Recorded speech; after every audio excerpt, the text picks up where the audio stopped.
Yo guys, balik lagi di podcast Rata Kanan. Hari ini kita akan bahas seputar market update lagi di bulan Januari. Oke Ricci, di bulan Januari ini ada apa aja nih Ricci? Nah ya, seperti yang kita tahu Bitcoin masih choppy, bergeraknya di antara range 90.000, 97, kemarin peaknya sampai ke bawahnya di kemarin sekitar 86 ya. Yes. Dan ya Januari ini adalah bulan yang sangat volatile ya buat kripto karena belakangan ini sangat banyak statement-statement dan juga kebijakan dari US itu yang cukup kontroversial juga. Bener ini katanya tahun ini bulan Januarinya itu bulan yang sangat susah untuk para trader juga. Nah, ada sedikit recap untuk di bulan Januari 2026. Padahal ini baru awal tahun ya, tapi udah ada sekitar 8 major news yang tentunya ini sangat banget dan ya sangat menyebabkan volatilitas di market. Yang pertama itu yaitu yang kita tahu ada Presiden Venezuela, Nicolas Maduro itu yang ditangkap. Benar. Kemudian yang kedua ada ancaman US terhadap negara-negara lain seperti Kuba, Kolombia, Meksiko juga. Terus yang juga selanjutnya Greenland ya, aneksasi Greenland itu yang juga sempat menimbulkan perdebatan ya dengan Uni Eropa ya. Benar banget. Kebanyakan. Dan juga selanjutnya rencana intervensi Iran juga, kan kita tahu juga di Iran sekarang lagi ramai juga. Yes, dan ini per hari ini ya ada beritanya ya. Ini. Dan ini juga per hari ini katanya si US sudah mempersiapkan armadanya juga di daerah Timur Tengah. Benar banget. Dan ini bisa jadi sesuatu yang bisa diwaspadain ya tentunya ya. Yes, of course. Karena hal-hal seperti ini bisa jadi black swan event juga. Betul. Dan kita harus tetap berhati-hati lah teman-teman. Yes. Dan intisarinya adalah maksudnya masih akan menjadi bulan yang volatile kan. Setuju. Untuk Bitcoin seperti itu. Dan juga selanjutnya yaitu adanya investigasi ya terhadap Jerome Powell ya. Yang terakhir juga dan selanjutnya ada tarif 100% Kanada. Karena yang terakhir itu mau membuat kesepakatan dagang sama China. Tapi ternyata akhirnya sepertinya tidak jadi. Tidak jadi, bener. Kemudian juga ancaman tarif 25% karena Greenland itu terhadap Uni Eropa. Dan juga ya ini yang paling baru yaitu mobilisasi militer US ke Timur Tengah yang hari ini juga masih update ini sampai sekarang. Yes, setuju banget Ricci. Nah, tapi kan ini yang lagi lebih ramainya lagi itu harga emas Ricci. Yes. Emas kan all time high terus nih. Betul. Tapi Bitcoinnya di situ-situ aja. Masih lesu ya. Masih lesu. Nah mungkin emas ada apa nih Ricci? Nah ya memang kita kan lihat ini sangat banyak news yang gonjang-ganjing, geopolitik, makroekonomi juga. Nah cenderung investor ini sepertinya larinya ke safe haven ya. Memang Bitcoin ini sekarang kan narasinya yaitu digital gold. Tapi sayangnya ternyata Bitcoin ini masih cukup dipengaruhi oleh risk sentiment ternyata. Setuju banget. Kita lihat di sini perbandingan antara Bitcoin sama emas sendiri dari tahun 2025 awal. Ini Bitcoin cuma sideways, gerak sekitar minus 12% ya kalau sampai per sekarang ya dari openingnya di tahun 2025 awal. Dan ya ini cuma bergerak di range sekitar 80 kemudian 120 ya, bergerak choppy di area sekitar sini. Sedangkan untuk emas sendiri itu udah naik 115%. Jadi ya ini berarti menandakan investor sangat tertarik kepada safe haven seperti emas. Ya. Bener, setuju banget. Dan hingga per detik ini kita podcast, kayaknya bakalan all time high terus nih. Tapi kita nggak tahu lagi ya teman-teman ya. Ya, dan per bulan ini aja awal tahun kayak gini udah naik 20% lebih emasnya. Bener. Itu untuk komoditas bisa dibilang sangat tinggi. Nah ini ya teman-teman, dari data Bloomberg ini ya, per 1 Oktober tahun kemarin hingga saat ini, harga Bitcoin udah drop lebih dari 20% ya. Sedangkan emas sudah naiknya itu melonjaknya lebih dari 20% teman-teman. Nah ini menandakan bahwa saat ini ya bisa dibilang kan ketegangan geopolitik juga makin tinggi ya Ricci ya. Dan benar investor juga pasti akan mencari aset yang lebih safe haven. Yaitu emas. Tentunya walaupun Bitcoin kadang-kadang menjadi aset safe haven juga dan digital gold, cuman ya balik lagi teman-teman, balik ke rajanya ya, investor tetap lebih memilih untuk menyimpan di emas teman-teman. Ya Bitcoin sendiri sih sebenarnya masih punya peluang ya untuk naik gitu. Cuma untuk dari sesi resiko, sentimen resiko itu Bitcoin juga perlu mungkin ngeklaim lagi psychological level gitu. Seperti misalnya 100.000 USD Bitcoin gitu. Dan ya ini crypto rebuild link to risk asset ya dari Bloomberg. Jadi korelasinya antara kripto dan risk aset seperti stok, saham dan juga risk aset lainnya itu juga sudah mulai terkorelasi lagi secara tinggi. Gitu. Nah kita lihat harga emas ini melambung tinggi teman-teman, dan juga stocks market S&P 500 kalau nggak salah all time high lagi nih Ricci. Nah ini kita bisa lihat teman-teman, dari all time high-nya emas, S&P 500, kripto udah mulai melemah lagi teman-teman. Bisa lihat dari data volume exchange ya, exchange global menunjukkan bahwa per Januari ini volumenya itu udah mulai menurun teman-teman dibandingkan di bulan September kemarin ya, di 2025, bahkan di November kemarin juga sempat tinggi di 2024. Tapi di Januari ini malah menurun. Nah, justru teman-teman ketika market ini lagi lesu ya, bisa jadi peluang ya Richie ya. Yes, jadi peluang. Nah ini kita kan lihat ini di Januari itu ini mungkin terendah dalam 2 tahun terakhir ya. Ini Januari 2026 ini. Yes. Jadi sebenarnya dari penurunan volume yang cukup dalam ini ya kita bilang, itu sebenarnya kita justru malah mencari peluang di situ. Setuju. Ini mungkin saya ambil contoh 2 di September 2023 dan September 2024. Jadi ini kita lihat di September 2023 ini volume dari kripto di exchange sendiri itu menyentuh all time low dalam ini beberapa tahun ya, 2 tahun belakangan gitu ya. Yes. Dan akhirnya setelah di September 2023 ini Bitcoin bisa rally 173%. Nah itu dia. Yes. Nah ini juga di September 2024 ya, ini kita masih bisa bilang juga relatif low dari spike sebelumnya. Dan akhirnya Bitcoin juga lanjut rally 99% gitu. Akhirnya ke all time high-nya. Nah, jadi di tengah-tengah market sekarang yang low ya, itu menurut saya sendiri not financial advice guys. Jadi kita bisa mencari peluang-peluang di market, di tengah market yang lagi tidak antusias seperti ini justruan. Itu juga kita di Outlook juga ada bahas kayak di weekly market update yang keren, kita juga ada bahas. Semua Outlook-nya gratis ya teman-teman, bisa langsung diakses di aplikasi Crypto Wave Media. Kalian bisa langsung download, semua research-nya kita bagikan setiap hari gratis. Oke Richie, ini korelasi antara Bitcoin dan emas. Gimana nih Richie? Nah ya sebenarnya kita kan tahu kalau Bitcoin ini narasinya sempat sebagai digital gold gitu ya. Nah jadi ini ada chart yang membandingkan price action antara Bitcoin terhadap gold. Nah, jadi ini ternyata ada suatu pattern yang unik, yaitu setiap dari peak harga Bitcoin terhadap gold, kemudian dia mengalami penurunan selama 13 bulan, akhirnya ia mengalami rally lagi. Nah, seperti ini di sekitar tahun 2018 ini, kemudian di sekitar tahun 2022, ini sempat turun 13 bulan, ini juga turun 13 bulan, tapi setelah itu dia rally, lumayan lama. Rally lumayan lama, dan juga sekarang ini dari peaknya tahun 2025, Bitcoin terhadap gold, itu sekarang sudah 13 bulan juga. Udah 13 bulan juga? Dan sudah mendekati trendline ini ya, trendline major ini ya, dari monthly time frame, which is kalau misalnya ini menyentuh trendline ini dan juga di closing bulan ini bisa saja kita melihat adanya penguatan Bitcoin terhadap gold lagi. Hopefully ya, ada di sana ya. Nah, tadi kan udah soal Bitcoin dan emas nih Richie, tapi kan kita juga ada yang lagi rame juga soal Bank of Japan ya. Yang mungkin banyak dari mereka ini kurang tahu Richie, apa sih sebenarnya terjadi di Bank of Japan ini? Nah, jadi secara singkatnya kan Jepang ini kan suku bunganya rendah selama beberapa tahun terakhir. Jadi banyak investor itu menggunakan carry trade, yaitu peminjaman dalam bentuk yen untuk dibelikan aset investasi yang returnnya lebih tinggi kayak itu modalnya. Nah, terakhir ini juga bondnya, obligasinya itu memicu fear di market juga karena yieldnya itu sempat menyentuh all time high yaitu 4% sekitar 10 tahun terakhir. Dan ini naiknya lumayan nggak normal ya. Jadi naiknya lumayan tinggi, cepat juga. Namun sempat terakhir kemarin akhirnya cooling down, turun dikit. Nah, pengaruhnya bonds Jepang ini itu bisa menimbulkan kekhawatiran ekonomi, yaitu Bank Jepang sendiri bisa menaikkan suku bunga dalam jangka panjang, which is ternyata tidak menguntungkan untuk carry trade. Carry trade ya benar. Karena otomatis kan dana yang dari investasi luar itu masuk kembali ke Jepang. Dan ya di situ bisa memicu resiko penurunan aset beresiko kayak gitu. Nah ya, dan juga ini nilai carry trade-nya diperkirakan sekitar 500 miliar USD itu paling at least paling kecil setidaknya ya. Dan kemungkinan sih pasti lebih dari itu. Dan ya kalau unwind carry trade itu memicu deleveraging lintas aset ya, seperti kayak stok itu mungkin juga bisa, terus juga mungkin US Treasuries mungkin juga bisa. Nah itu juga salah satu penyebab fear di market crypto saat ini yang lumayan besar lah ya. Setuju banget. Nah jadi nggak cuma hanya ada intens dari geopolitik aja teman-teman, tapi juga ada dari Bank of Japan kemarin ya. Itu bisa jadi salah satu pemicu juga kenapa market crypto kita makin volatile teman-teman. Tapi ketika market ini volatile ya, tugas kita teman-teman harus tetap berhati-hati ya tentunya. Juga yang barusan ini soal Iran teman-teman itu juga bisa diwaspadai lagi. Bagi yang suka pakai leverage, nah itu dikurang-kurangin dulu teman-teman. Harus berhati-hati ya. Benar-benar main risk manajemennya harus rapi. Setuju banget. Karena di bulan ini teman-teman, walaupun Bitcoin geraknya mungkin ke 87, 89, 90, yang ke liquid juga banyak. Liquidation-nya juga tinggi-tinggi teman-teman. Jadi mungkin yang suka ranta kanan full margin dikurang-kurangin dulu teman-teman. Jadi nggak cuma ada soal geopolitik dari Iran ataupun tadi soal Bank of Japan ya, tapi juga ada ini yang dalam waktu dekat teman-teman. Katanya kemungkinan besar bakalan ada government shutdown lagi nih Richie.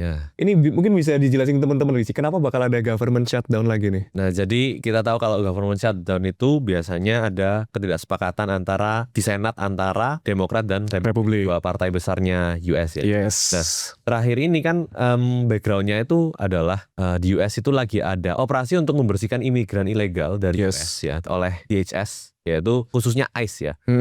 Nah, ICE sendiri itu ini Operation Metro Search ya. Jadi di mana di operasi ini ternyata belakangan sempat tidak kondusif. Oke, Yang benar banget. itu adanya korban gitu. Dan ini memicu gelombang protes akhirnya di anti ICE ini, dan dengar-dengar di sana itu sempat sampai terjadi kekerasan kayak gitu. Dan akhirnya itu memicu untuk dari pihak Demokrat sendiri untuk melakukan revolusi dari badan dari ICE ini sendiri, DHS ini sendiri. Dan di tanggal 30 nanti itu akan ada funding bill untuk pemerintahan yang harusnya di vote. Cuma saat ini gara-gara ini akhirnya disuspend oleh ketuanya Demokrat. Ini dari Chuck Schumer juga ya.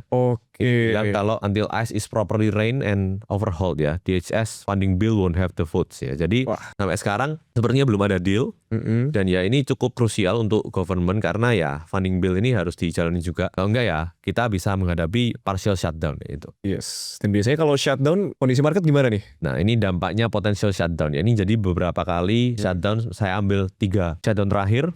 Mungkin kita bahas dampak potensial shutdownnya dulu. Yang pertama itu yaitu adanya penghentian rilis data ekonomi penting ya. Contohnya misal CPI kemarin, kayak yang kemarin itu, kemudian GDP, dan juga banyak hal lainnya yang bisa sebagai indikator inflasi, kemudian juga ekonomi US ya yang sangat berpengaruh ke market crypto, itu bisa nggak dirilis.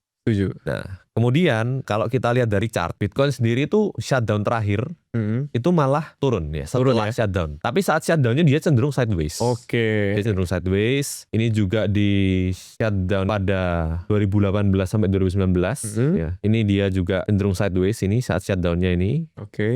Kemudian akhirnya rally. After shutdownnya rally ya. Ini juga di tahun yang sama 2018 shutdownnya cuma bentar 3 hari. Ini sih cenderung sideways juga meskipun pendek ya. Ya, cuma yang di 20 Januari 2018 ini itu marketnya turun. Tapi poinnya adalah di sini shutdown itu tidak terlalu sampai pengaruh ke market. Yang penting tetap melihat update geopolitiknya dan juga makroekonominya.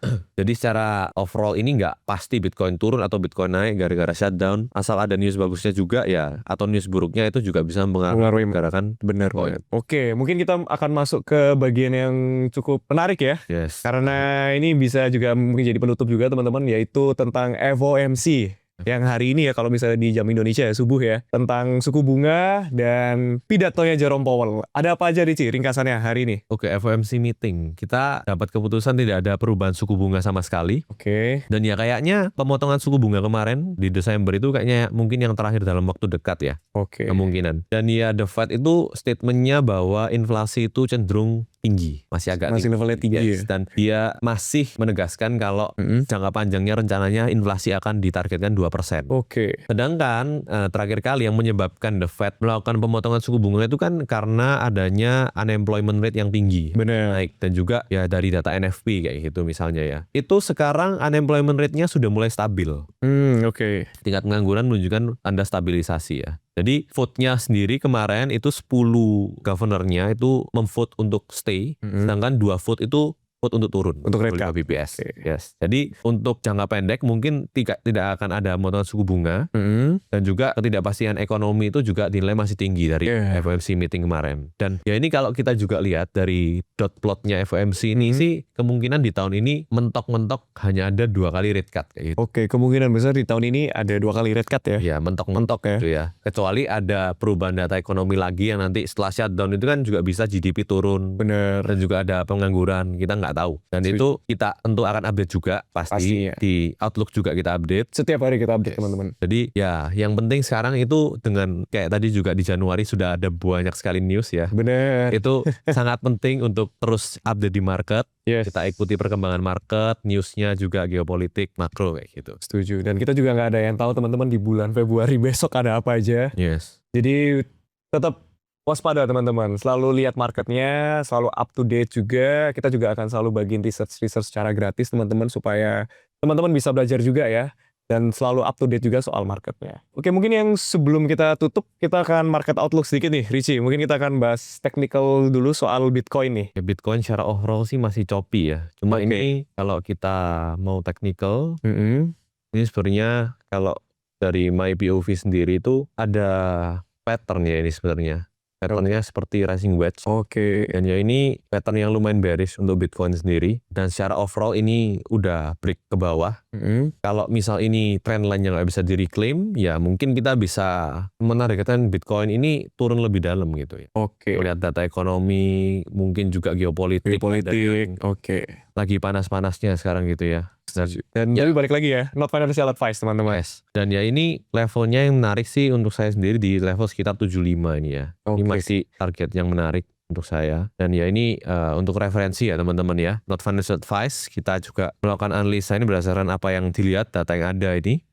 Ya di sini sebenarnya saat ini masih ada support yang harusnya cukup kuat juga. Oke. Di kisaran level 83 sampai 85 ini, 86 ya ini ya. Oke. Ini masih cukup kuat sih harusnya untuk holding. Selama nggak ada berita yang parah gitu ya di market. Bener. Black swan event itu atau apapun itu. Ya harusnya ini masih bisa kuat menahan gitu. Setuju. Cuma ya kita balik lagi kita lihat price actionnya dalam waktu dekat. Karena kalau dari time frame besar ini cukup bearish untuk saat ini. Ya dan ya tetap risk manajemennya tetap diatur ya. Untuk yang mungkin beli sekarang. Mungkin BCA atau apa. Yes. Dan yang mungkin yang suka pakai leverage dikurang-kurangin dulu teman-teman. Karena kita juga di dalam kondisi yang nggak pasti juga ya. Yes. Karena banyak juga major news yang tentunya mungkin juga bisa ada black swan event, kita juga nggak ngerti teman-teman. Jadi bisa dikurang-kurangin dikit teman-teman. Tetap hati-hatilah. Nah kan ini Bitcoin udah nih Richie. Mungkin balik ke second base-nya nih, Ethereum nih Richie.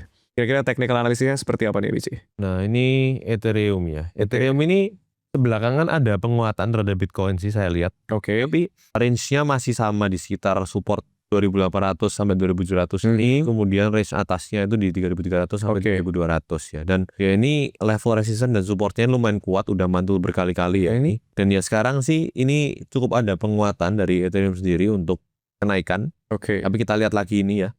Ini udah naik dari low-nya aja yang kemarin udah naik sekitar 9% ya. Oh iya. Udah lumayan. Udah lumayan tinggi itu 9% tuh. Swing 3 hari Ethereum itu udah lumayan tinggi. Jadi ya mungkin sampai sekarang ini level rangingnya masih di level 2 ini. Oke. Atas dan bawahnya. Atas dan bawahnya. Tapi ini kurang asik kalau kita belum bahas yang lagi rame juga Richie. Altcoin nih. Salah satunya itu Hyperliquid nih. Yang baru naik tinggi banget nih dalam semalam nih Richie. Yes. Ada narasi apa nih Richie yang ngedorong Hyperliquid bisa naik setajam ini nih? Nah Hyperliquid sendiri ini masih menurut saya itu project yang fundamentalnya salah satu yang terkuat ya. Terkuat Karena ya. dari revenue sendiri itu dibuat untuk buyback tokennya, which is Hyperliquid sampai sekarang itu masih rank 1 di DEX perpetual. Setuju. Nah, ini kalau kita buka tag dari Hyperliquid sendiri per volume ya. Ini Hyperliquid itu volume 24 hour-nya itu 2 kalinya Aster bahkan. Paling tinggi ya. Paling tinggi daripada Aster, Lighter dan perpetual DEX lainnya. Dan ini ya dengan volume yang paling tinggi ini otomatis revenue-nya juga yang paling tinggi daripada DEX perpetual lainnya ya. Setuju. Dan sampai sekarang itu masih dibuat beli untuk koinnya sendiri. Untuk buyback ya? Project, yes. Buyback programnya untuk tokennya sendiri. Jadi kita bisa melihat kalau demand-nya ini juga demand yang cukup baik ya. Ini candle rally yang sangat kuat dari Hyperliquid. Dan ya sekarang ini retest resisten yang cukup kuat dari Hyperliquid. Terakhir ada pantulan beberapa kali sebelum akhirnya break ke bawah. Dan ya ini tetap Hyperliquid sebagai altcoin pasti tetap mengikuti harga Bitcoin dan Ethereum karena overall. Jadi ini mungkin koreksinya juga normal karena Bitcoin pagi ini juga koreksi benar. dari 90.000 ke 88.000. Yes. 88 ribuan. Dan ya ini akhirnya setelah rally sekitar 59% ya dalam 3 hari. Itu termasuk sangat-sangat tinggi ya. Untuk market cap seperti Hyperliquid. Yes. Itu tinggi banget. Sebesar Hyperliquid naik lebih dari 50% itu udah keren banget. Akhirnya dia koreksi dikit ya sekarang ya. Yes. Mungkin koreksinya bisa lebih dalam. Nah ini untuk Hyperliquid sendiri itu mungkin level supportnya yang menarik itu ada di kisaran ini ya 29 sampai 30 ini sekitar level ini tuh cukup ya untuk Hyperliquid ya. Dan ya kalau ini break kita bisa selanjutnya di level 27 ya. Oke bisa. Dan ya next level bawah ini level demand yang cukup tinggi juga menurut saya. Oke teman-teman, mungkin segitu aja ya untuk podcast Mata Kanan di hari ini. Kita juga udah bahas ya seputar apa aja yang terjadi di selama bulan Januari teman-teman. Dan selamat cuan buat teman-teman yang udah hold emas ya tentunya. Emas selalu rally, dan untuk holder Bitcoin sabar-sabar aja dulu teman-teman. Pasti suatu saat kita juga akan melihat Bitcoin terbang juga seperti emas. Gitu dulu teman-teman, terima kasih yang udah nonton. Jangan lupa download aplikasi Crypto Wave Media karena kita selalu bagiin research secara gratis. Gitu ya teman-teman. Terima kasih. Bungkus.